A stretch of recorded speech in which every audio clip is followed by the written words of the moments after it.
Ever feel like you're just stuck in this loop? Reacting all the time to your child's meltdowns, their misbehavior, and you're just wondering, like, is there a better way than punishments? Mm-hmm. What if that whole word discipline, what if we've got it wrong?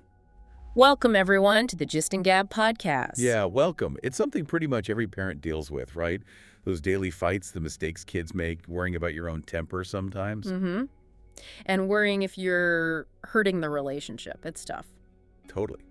And today, we're getting into that. We're looking at a book that, honestly, it promises to really change those interactions. It's called No Drama Discipline, the whole brain way to calm the chaos and nurture your child's developing mind. It's by Daniel J. Siegel and Payne Bryson. And it's really made waves because it takes this brain science angle, which is super insightful. Right. And these authors, they know their stuff. Dr. Siegel, he's a child psychiatrist, founded the Mindsight Institute, wrote The Whole Brain Child, which is another fantastic book.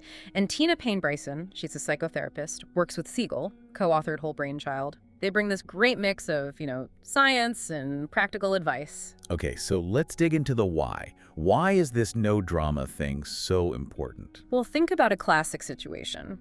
Say you're working, trying to answer emails, and your 4-year-old feels ignored. So they walk up and, bam, hit you on the back. Ow. Yeah, I think we've all been there in some form. Right. And the immediate reaction, that gut feeling, is often, grab them, sharp word, maybe the timeout. Standard procedure for a lot of us. We just want it to stop now. Exactly. But here's the thing the book points out. That often doesn't work long term. Sure, the hitting might start for a minute because they're scared. But it comes back later. It often does, Okay. because you haven't addressed why they hit in the first place.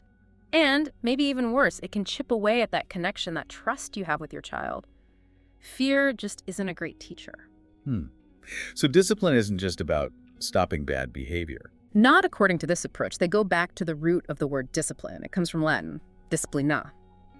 And it means to teach or to train. To teach, Okay. not to punish. Exactly. The goal isn't just obedience. It's helping kids learn, grow, figure out how to solve problems themselves. It's about building skills for life. That's a pretty big shift from how many of us think about it. So if the goal is teaching, how does that actually change what we do in that moment when the kid hits you? It changes everything, really. The core idea of no drama is being mindful and objective instead of just reacting emotionally. So the first step, and this is crucial, is checking yourself. Are you calm enough to teach, or are you just angry? Oof, that's a hard pause to take sometimes. But okay, so I check myself. I'm calm-ish. What next? The book gives these 3 questions, right? 3 key questions. First, why did my child act this way? Okay, so maybe they hit me because they felt ignored and didn't know another way to get my attention. Makes sense. Second, what lesson do I want to teach right now? I want to teach them that hitting isn't okay, and there are better ways to tell me they need me. And third, how can I best teach this lesson? So maybe I get down on their level. I say something like, hitting hurts. If you need me, use your words. Something like that. After validating the feeling first. Exactly. Validate the feeling. Wow, you were feeling really left out, huh? Connect, then teach. And that targeted, kind of gentle feedback, it does more than just stop the hitting. It actually strengthens your bond. Okay, I'm starting to see how this is different, and it ties into the brain science, the whole brain part. Totally. The book breaks down 3 basic things about the brain that explain why this works so well. First one. The brain is changing. It's constantly developing. Right, like it's under construction for a long time. For a really long time. Think of it like having a downstairs brain and an upstairs brain. Downstairs, the primitive part. Basic functions, big emotions, fight or flight. The reactor. Yeah, the reactor. The upstairs brain is the sophisticated part, thinking, planning, managing emotions, empathy. It's like the CEO office. Okay, so downstairs is reactive, upstairs is reflective. You got it. And here's the kicker. For kids, especially young ones, that upstairs brain is literally still being built. It's not fully online until their mid-20s. Mid-20s, wow. Yeah. So when a toddler has a massive meltdown, it's often not because they're being deliberately defiant.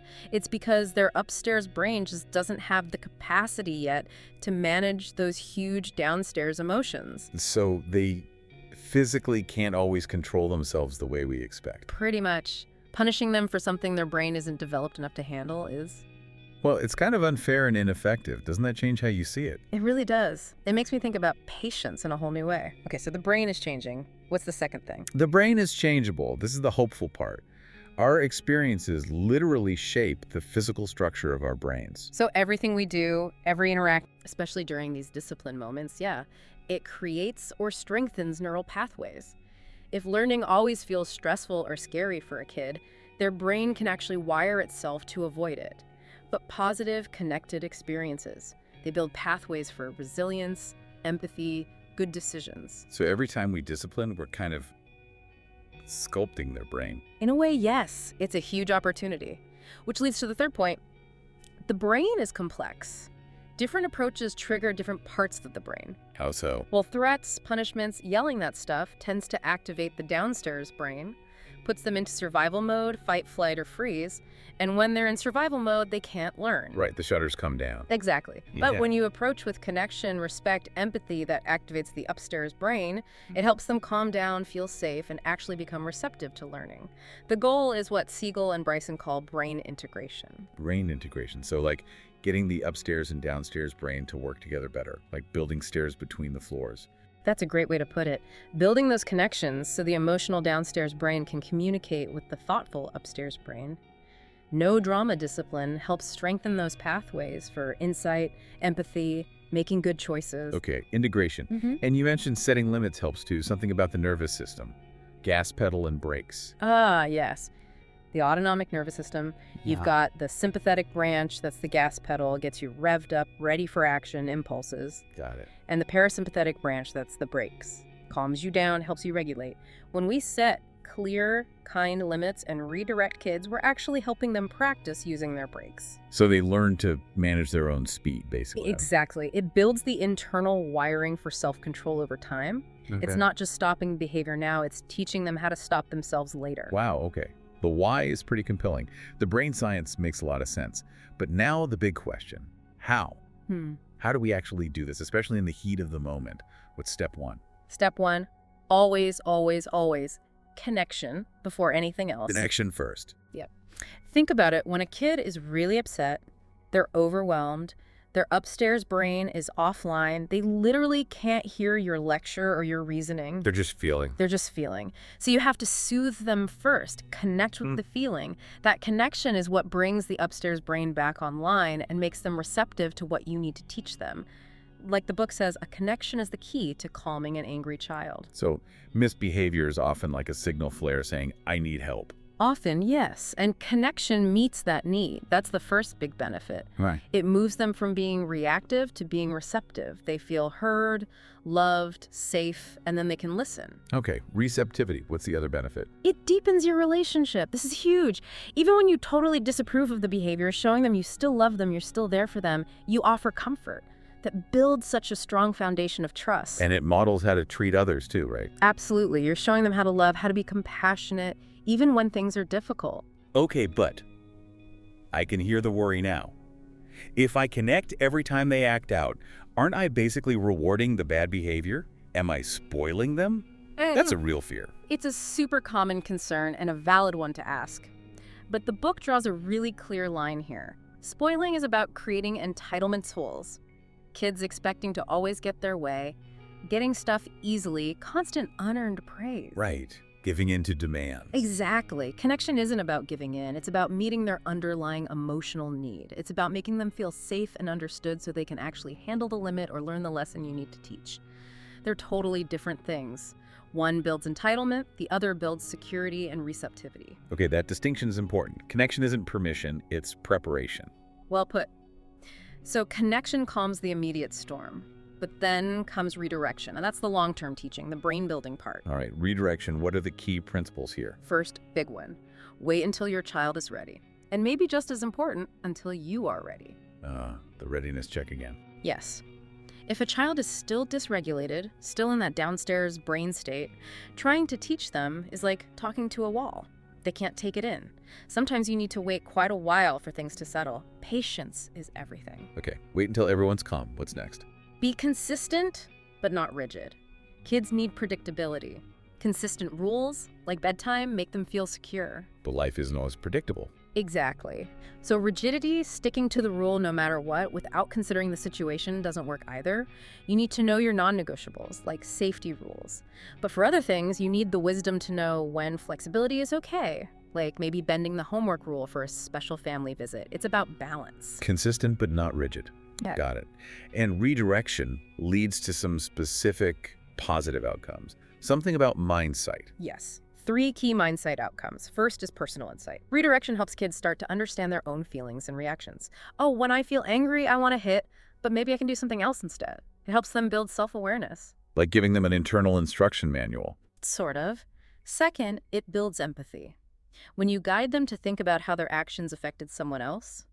How do you think Sarah felt when you took her toy? It actually strengthens the empathy circuits in their brain over time. So they learn to see things from another perspective. Mm-hmm. And third, it helps them integrate and repair ruptures. This is about taking responsibility, asking questions like, okay, that happened. What can you do now to make things right?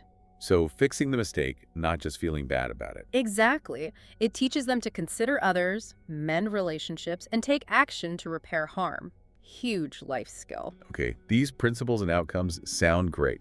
Now let's get really practical. What are some actual redirection strategies from the book? All right, strategy number 1. Reduce words. Seriously. When kids are upset or even just learning something new, long lectures go in one ear and out the other. Keep it short and sweet. Yes. Address the feeling, state the limit or lesson simply, then move on. Less is definitely more. Okay, less talking. Next. Embrace emotions. All of them. There are no bad emotions. Anger, sadness, frustration, they're all valid human feelings. You can validate the feeling, I see you're really mad, even while you address the behavior, but we don't hit. So separate the feeling from the action. Precisely. It shows acceptance, which makes them way more open to learning. Third, describe, don't preach. What does that look like? Instead of, you need to share, try observing. Looks like Johnny wants a turn on the swing, too. It's less accusatory, more neutral. It invites them to notice the situation themselves. More observation, less lecture. I like that. Fourth, involve your child in finding solutions. After things are calm, ask them, what do you think would be a better way to ask for my attention next time? It shows respect, makes them think, and gives them ownership. Makes them part of the team. Totally. Fifth, this one's clever. Reframe a no into a conditional yes. How does that work? So instead of just, no, you can't have screen time now, maybe try, yes, you can definitely have screen time after you finish your homework. Or the Nana example, we have to leave now, but yes, let's ask Nana if we can come back Saturday. So it acknowledges the desire but still holds the boundary while offering a future possibility. Helps them cope with the no now. Exactly. It teaches flexibility and managing disappointment. Sixth, emphasize the positive. Catch them being good. Focus on what you want to see, not just what went wrong. Yes. Instead of nagging about the messy room, notice one thing they did put away. Hey, thanks for putting your books on the shelf. Positive reinforcement goes a long way. Makes sense. What else? The seventh, approach creatively. Use humor. A little silliness can totally diffuse a tense moment. A funny voice pretending to dramatically trip over the toys they left out. It can break the tension and reconnect you. Get them laughing instead of fighting. If it feels right, yeah. And finally, eighth, teach mindsight tools. Help them learn to notice their own thoughts and feelings and shift their focus. Like the example about the basketball game. Shifting focus from the missed shot to other things. Exactly. Like naming spots on the windshield, missed shot spot, happy thought spot. It sounds simple, but it's teaching them a concrete way to manage their internal state, to consciously redirect their own attention. These are really practical. Okay, so wrapping this up. The big takeaway from no drama discipline seems to be that real discipline, effective discipline, it's about teaching. It's about training the brain, not just controlling behavior through fear or punishment. And it stands on those two legs. Connection first, always, to build receptivity and strengthen the relationship. And then redirection, using that connected moment to actually build the child's brain skills like self-control, decision-making, empathy, emotional intelligence. It really asks us to rethink our automatic reactions, doesn't it? Right. That idea that misbehavior is often a sign that a child needs help. That's a game changer. It is. If we start there, how might that shift how we approach those tough moments? What could that unlock in our relationships? And thinking bigger, that idea of the changeable brain doesn't just apply to kids, right? How can knowing our brains are changeable impact how we approach our own challenges, our own growth as adults? Lots to think about there. Thanks so much for joining us today on the Gist Gab podcast. We hope this gave you some valuable food for thought.